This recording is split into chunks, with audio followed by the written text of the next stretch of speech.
Hey, welcome back to What the Biz. We are in day 2 of our Take the Leap replay series. Yesterday, we talked about the timing of the jump.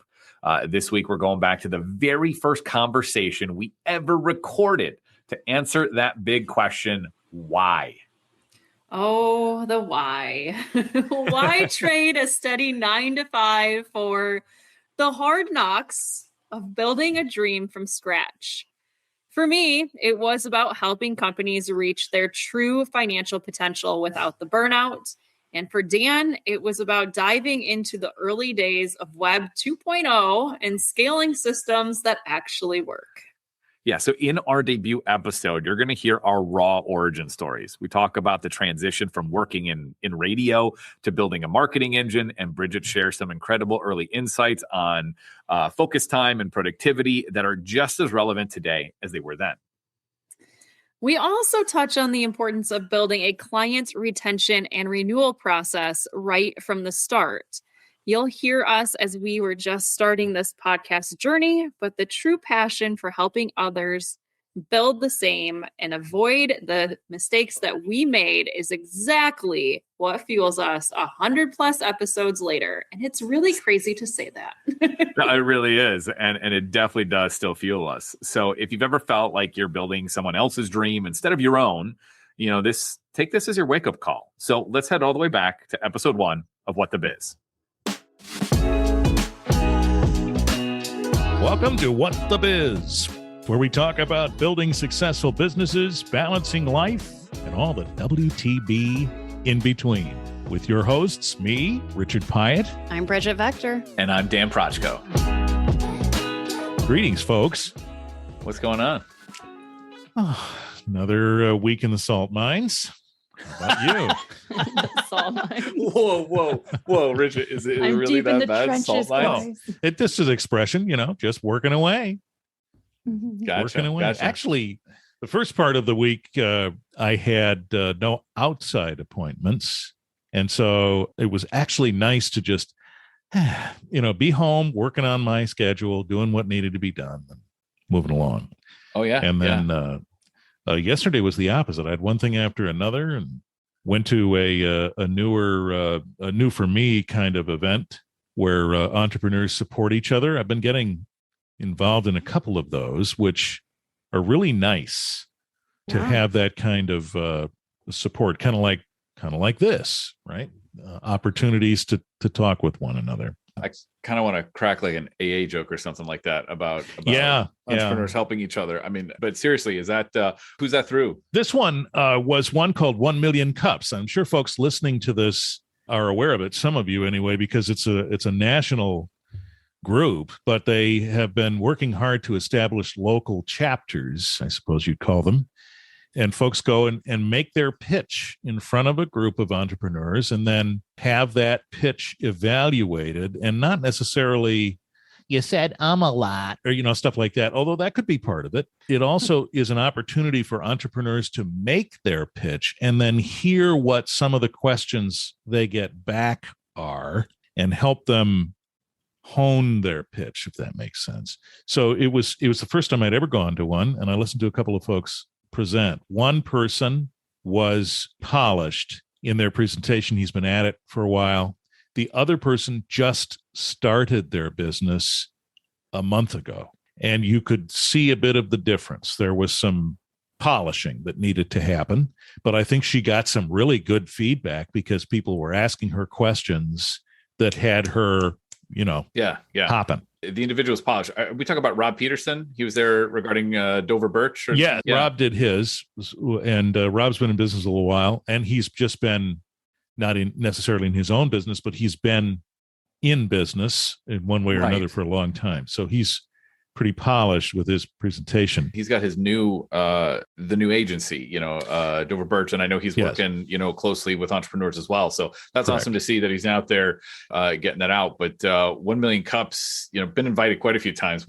Great little event. Great. At least the local ones. I'm sure there's some that are larger than others, but at least the one in our area, actually all three of us are in the same area. The one here, it's a smaller event, I have a feeling, but a lot of high quality individuals go. So yes. I would agree with that. And we'll link it in the show notes so you can click to 1 Million Cups and then you can see all the areas where chapters have been established, and they're happy to help establish chapters in new places. So that's nice. Very supportive, and it was nice. I liked it. Awesome. Yeah. So I did that. Closed a client this week as well. Sweet. Congrats. Sweet. Oh, that's awesome. Made Congrats. a few more pitches. So just that's all I'm about. So I haven't been in business terribly long. It's been 1 year right now when we're recording this, 1 year. So I guess it is a long time, right? Well, first, congrats on a year already. I mean, most don't make it beyond a year. So you're already ahead of the game right there. So that's awesome. So we made money. That's good. Now, depending on how you look at it, I mean, there's very little overhead in what I'm doing. So, you make money. But of course, I'm paying myself. Oh, gosh. Yeah. The profit question as an owner, which I'm sure we're going to explore somewhere down the line. Right. Definitely. Especially with a bookkeeper with us, with Brigitte. Totally. That's something we're definitely going to be exploring. I'm going to have to put Brigitte to work at some point. Yeah. All right, you heard it. I don't. You heard it. So yeah, I've been working a lot on client retention recently. Got some contracts that are coming up, and some clients. I guess we kind of commiserate about this all the time. Some clients, they lose alignment as to what the point of a project is, et cetera, over time. It never fails. You got to, come in there and just re-explain, what the point is and how it works. And it's not a silver bullet. Things take time, et cetera. But, pointing out what those positive milestones are that you're seeing along the way. And so I've been doing a lot of that recently. Kind of got my mind going around some automating in some of it, honestly, whether it be reports or other email touch points, even scheduling meetings. So a lot of that's on my mind, what we're working on internally. So that's what I got. That's where I've been. I was just going to ask if it's something that if you work on retention often, or if it's just kind of a once a year, like how do you... I'll be honest, it's like a once a year right now. It's unfortunately lacking, for how long we've been in business, that we haven't put more attention here. It's definitely something we are going to put a formal process to. We've already started documenting what we want a renewal process to look like and what it looks like throughout the year to help with retention. And so based on that, we'll start implementing and seeing how feasible some of it is. But yeah, that sounds like a whole subject we could talk about down the road. Would love the notion, what is a renewal process? Let me just tell you, I hadn't even thought about that. I've been so busy trying to form new relationships, and I'm sure folks can relate to this. Form a new relationship with a client, work on that relationship, and then renewal. Yeah, that's down there somewhere. I haven't. Yeah, they come up. So they come up at least once a year. Yeah, right. Definitely. Congratulations to you. You have clients that have been there, and now you have to retain them. Retention? What is this? Right. Oh yeah. Oh, the beauty of business ownership, right? Like always trying to streamline processes. Streamline everything. Exactly. Yeah. I actually tried something new this week. I typically have client meetings every week. And with it being month end, I took May and I said the whole first week, nothing. I'm just not doing anything. And it has been glorious. So I think I messed that up though, because you held the meeting with me. So I was the only client meeting all week. Oh, I like getting it out of the way though. Like it's because yours is done. Everybody else, awesome. I'm like, if I'm waiting on paperwork or whatever it may be, right? Like their banks sometimes don't even get statements out right away in the month. So I took this week to just button up month end, and I think it's going to be a system that stays. Solid. I liked it. Yeah. Yeah, I think that's similar to what I was talking about earlier in the week, not having scheduled on a couple of days anything that required me to go out, but also nothing terribly long virtually either that helps you say, okay, I'm reserving this time for month end, right? Yes. Yeah, that's nice. So now next month, if I can get really good at like that whole trick of calendar blocking, maybe I'll eventually make efficient use of every second of my day. Yeah. Right? It's interesting because I've thought about that too. So my business is helping folks develop content. And so that means you have to have meetings with them, right? So I have had the thought, well, I'm going to block out Mondays for this. And then what's I expect fully to happen is somebody will say, well, I can't meet on any day but Monday. And so then you've got you've just got to break your rule. But yeah. Well, what's that quote? Best laid plans. Yes, right. Best laid plans of mice and men. Yeah. You can try and systemize this calendar, but in your case, you have to do the month end steps, right? So you've got to make the time. Absolutely. I mean, they want it by a certain date and should have it by a certain date, which is what we do. So, we want to have those client meetings out, which means I have to have time to focus. Yeah. So our intent today was to talk about why we are in business. I've heard bits and pieces of both your stories, so I'm super interested in getting in. But just a reminder, like, you're not used to our voices yet. I'm Dan Prochko. I own and founded a marketing agency, now called My Pocket Marketing. Used to be called something else. It's irrelevant. Not going to share it, at least not right now. That could be a question somebody can follow up on. But back in 2008, when we started, we pretty much just focused on websites. That's about the time where I'm going to use a lot. This is going to be a horrible crutch word here, but the web was changing. Around 2008. It was like Web 1 to Web 2.0. I mean, Web 2.0 is something everybody knows about. It's been around a while. I know nowadays everybody talks Web 3.0, if you're following. But it was around that time we were switching from 1.0 to 2.0. Content management systems like WordPress, Joomla, Drupal, et cetera, they were all starting to build and grow. And so I jumped in and started to learn WordPress and Joomla at the same time. Should have only learned one of them because one of them's pretty much defunct at this point.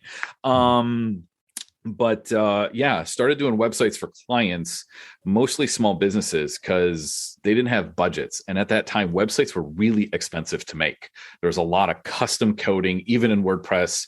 Like today, you pretty much like find a theme, plug and play, everything like works.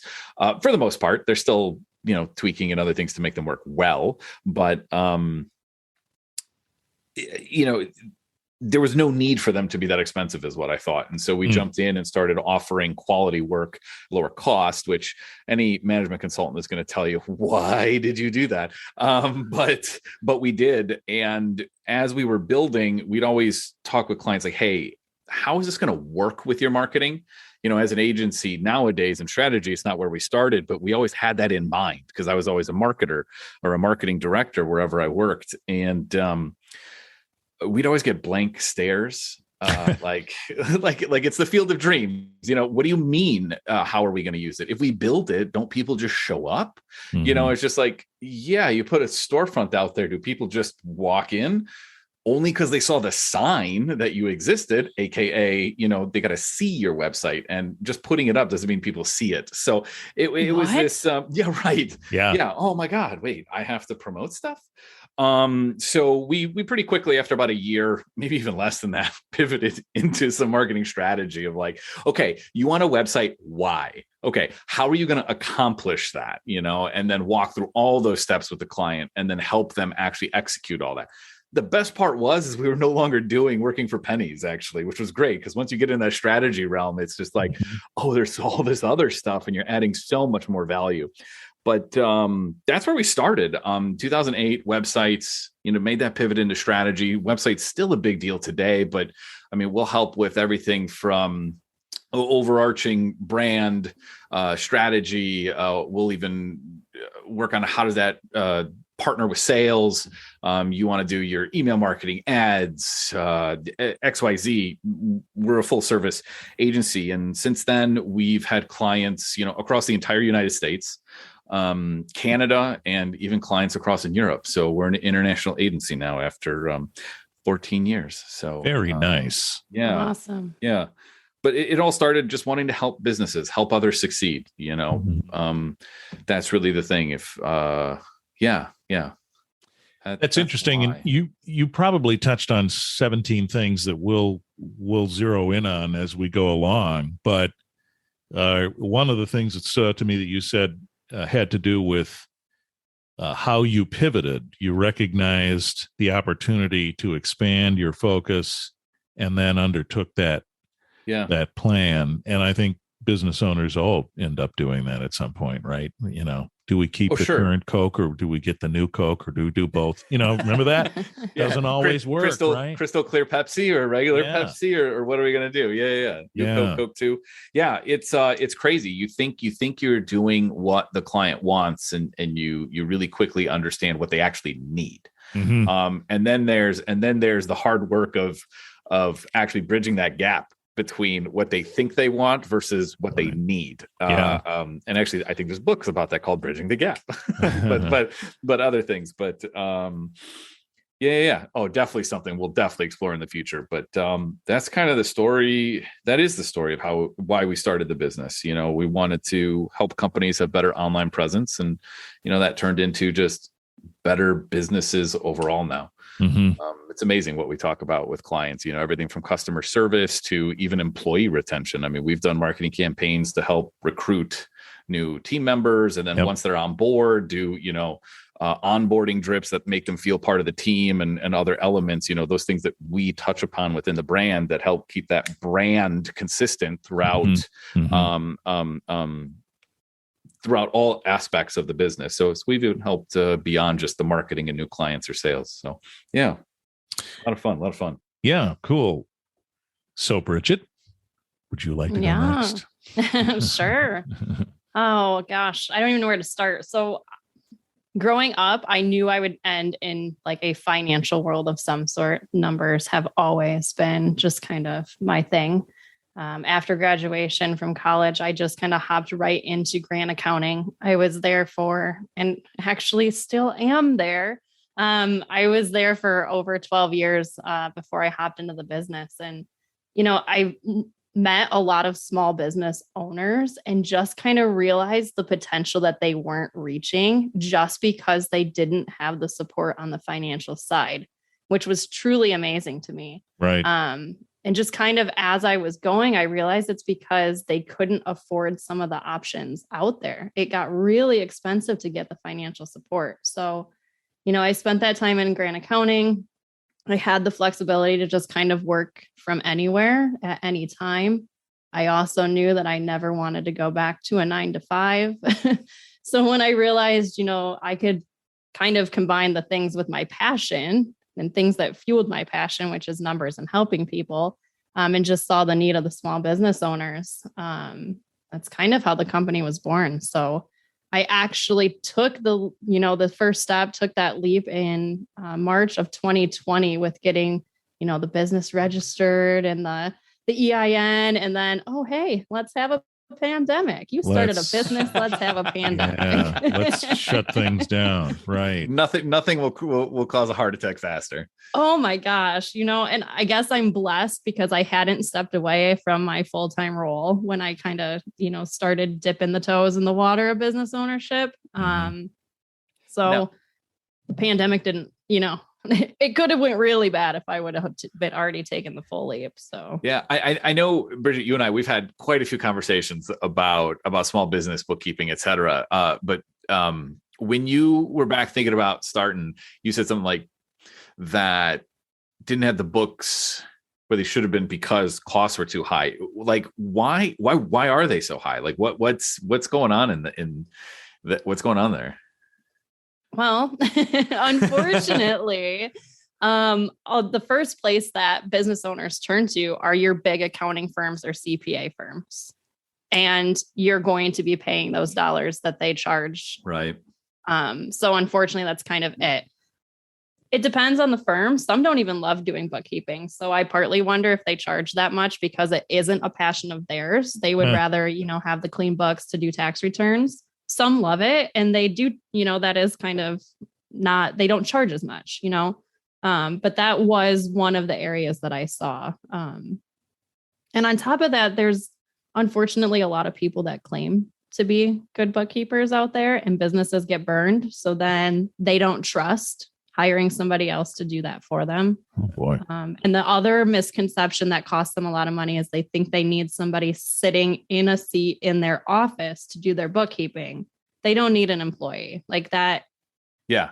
That is actually one of my missions, is to really change that thinking, because it is costing businesses so much money, and they would get so much better output, Yeah, not so having somebody in seat. That's really interesting because full disclosure, Bridge is my bookkeeper. Oh my God, my lifesaver. Okay. So we don't have anybody obviously internally that we hire for it or anything in that realm. Not that we're super complex either, but it was really interesting hearing what you said is like, difficult to find the places that even offer the service. And I guess that's kind of similar to why we jumped in everywhere that, as we were talking with small businesses, the other services they were looking at were charging tens, 20, well, not tens, meaning 20, 30, $40,000 for websites at the time. And it's just like, small businesses that are, a million a year or less, that's a huge chunk of a marketing budget. Or, when it comes to bookkeeping, whatever that was, it's probably a huge chunk of operating budget, et cetera. That is just ridiculous. So really, really interesting. Surprising how many don't have their books in a line, because we've talked a lot about this because on the marketing side, take a lot from a P&L or from their budget, because if they don't have it, how do we help grow, et cetera, down that line? It's amazing. Sure. It's illuminating when they start to see those numbers put into place is really where I wanted to go with that, is when they can see like, oh man, here's what it costs to get a new client.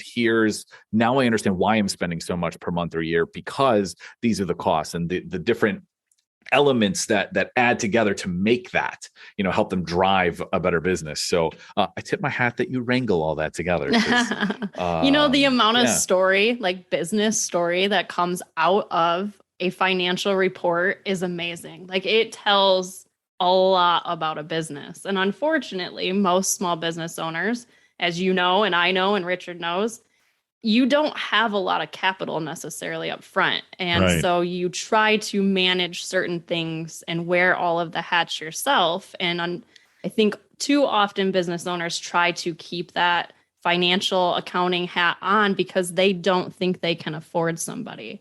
And when it isn't a passion of theirs to do, I would say most business owners that I talk to say, that's the first thing I push off. And I push it off month after month after month. Mm-hmm. And they aren't getting the value of those reports that would actually help them grow faster. Really. It pays for itself overall. So, yeah. It's interesting what you were talking about related to having someone in their office doing their books. I can recall that I served on a nonprofit board where we had an accounting firm, of course. They did our audit every year, and they also sent the bookkeeper to the office because I think there was at that time, this was years ago now, that time there was still that sense that if I have someone I can trust sitting in my office to whom I can speak directly, look in their eye, I derive some kind of reassurance out of that, right? But would you say now that with the way business has changed, we're operating virtually more, that the mind maybe is more open now than it's ever been to what you're talking about, that you don't have to have somebody there? Is that true? Absolutely. I mean, we see it with employees in general, right? Like businesses that probably would have never entertained any sort of remote option for their employees were almost forced into that.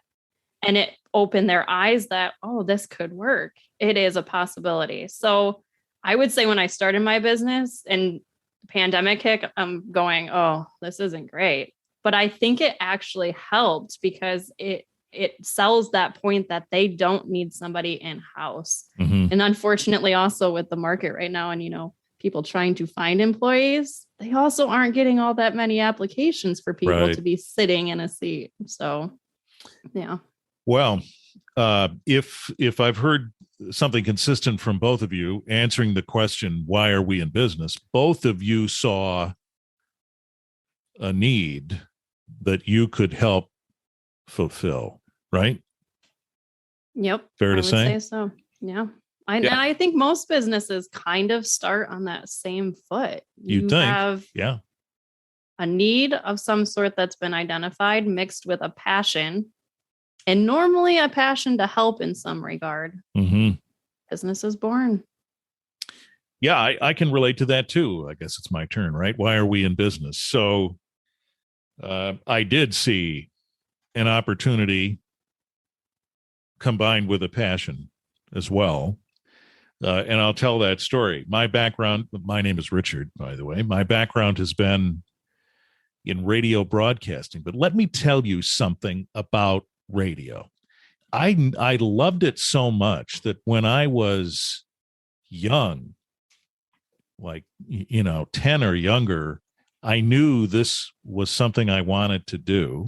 And I'm going to date myself by saying this, but back when the dinosaurs roamed the air. No, probably. Totally just kidding. I know you're the oldest of the three. I was just going to say, I'm the oldest of these three. Can you tell? Okay.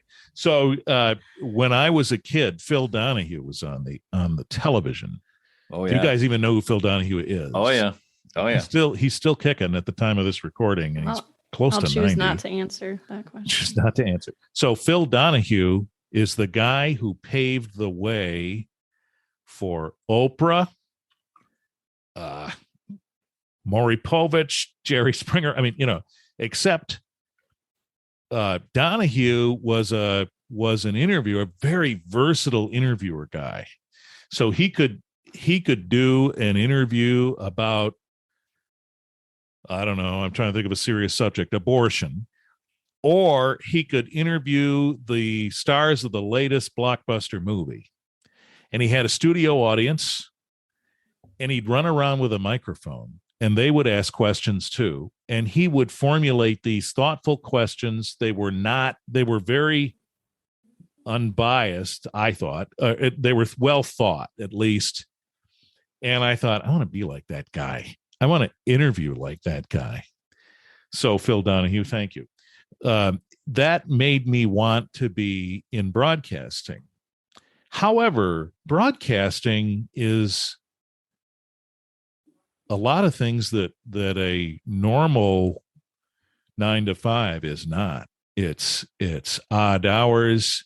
It's a lot of demands. It's not much pay, particularly if you're like me and you say, I don't particularly care to circulate the country going from job to job. Don't know if any folks listening or you two, I'm sure you have, at least Dan, seen the movie Private Parts that tells Howard Stern's story in his early career. That's pretty accurate. You go from city to city and get fired or quit and get fed up, whatever it is, move on. So I didn't want to do any of that. I wanted to set roots and just do radio because I loved it. So I did that. However, all of those things I mentioned in a medium market situation like I was in come with it. You get more jobs piled on you. You when you get hired, they talk about your salary and never talk about it again. Raises, what are those? Bonuses, don't know what that means.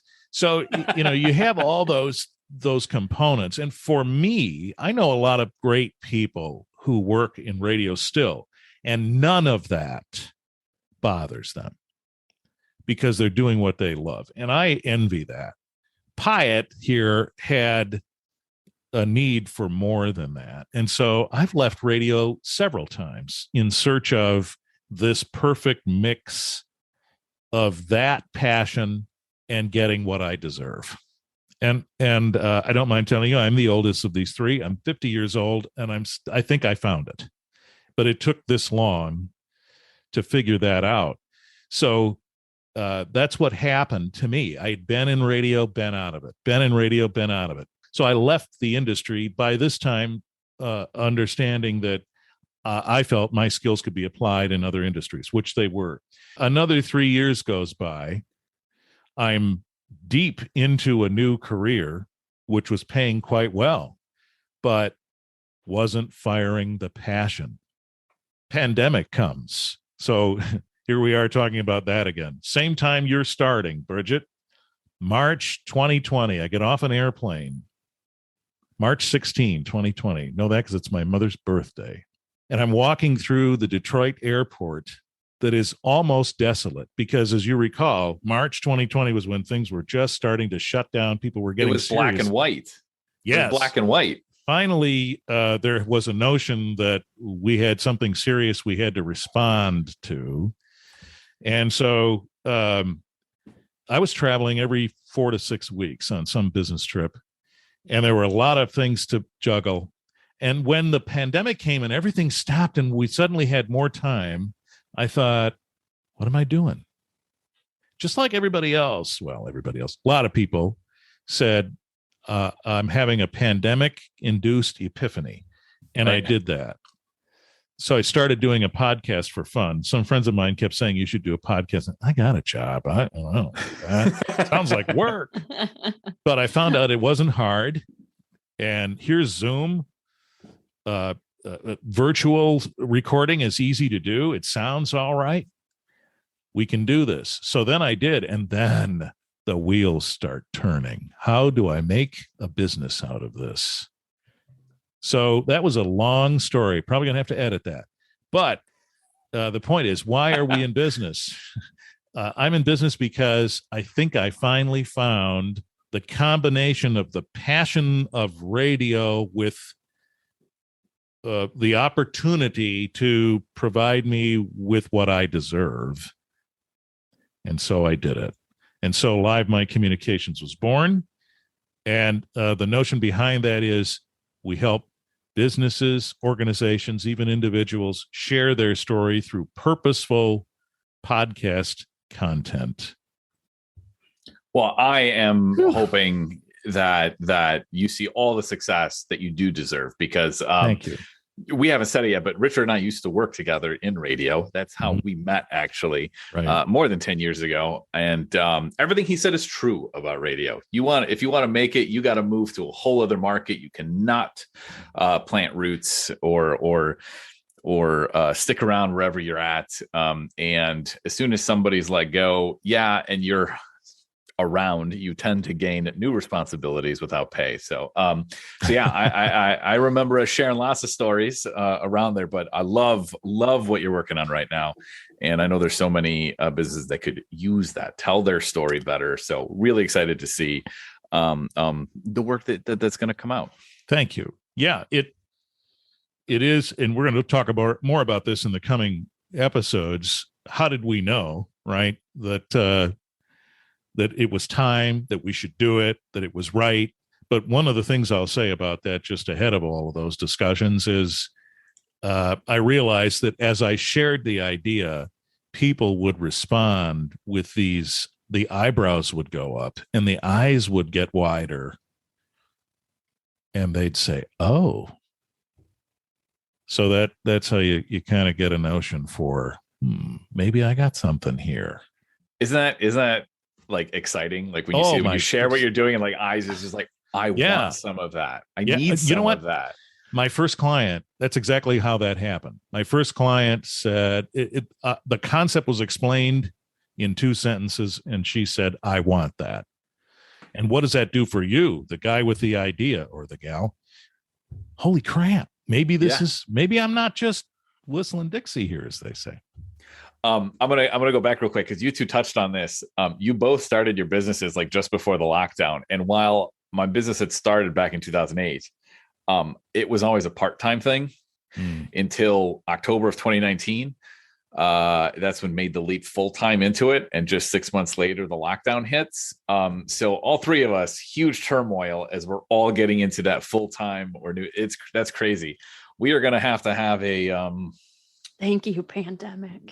Well, maybe a thank you, pandemic. Yeah, a thank you, pandemic, or a therapy session, a celebratory a pandemic therapy. Because we all haven't probably had those over the last couple of years. Right. Oh man, multiple times, a couple of near heart attacks for sure. Yep. Awesome. Absolutely. Yeah. Well, we look forward to our next episodes, and you're coming along with us for those. In fact, the next one will focus on how did we know to take the leap, and that's, I guess, twice for Dan. He started the business once and then had to take the leap to full time, which you just alluded to, and then the balance of us trying to figure out, should we jump off this very stable ship and try to swim on our own? That's quite the question, because I think a lot of people get stuck in they give you just enough at that comfortable job to get you to stay. Don't they? Wow. Don't they? Well, Yeah. I think that's a pretty good point to end on, to be honest. I like that quite a bit. So yeah. Yeah, the podcast is called What the Biz. Check the show notes, click through to get more information, website, and more. And we'll be along before you know it with another episode. I'm Richard. I'm Brigitte. And I'm Dan. Thanks for being with us.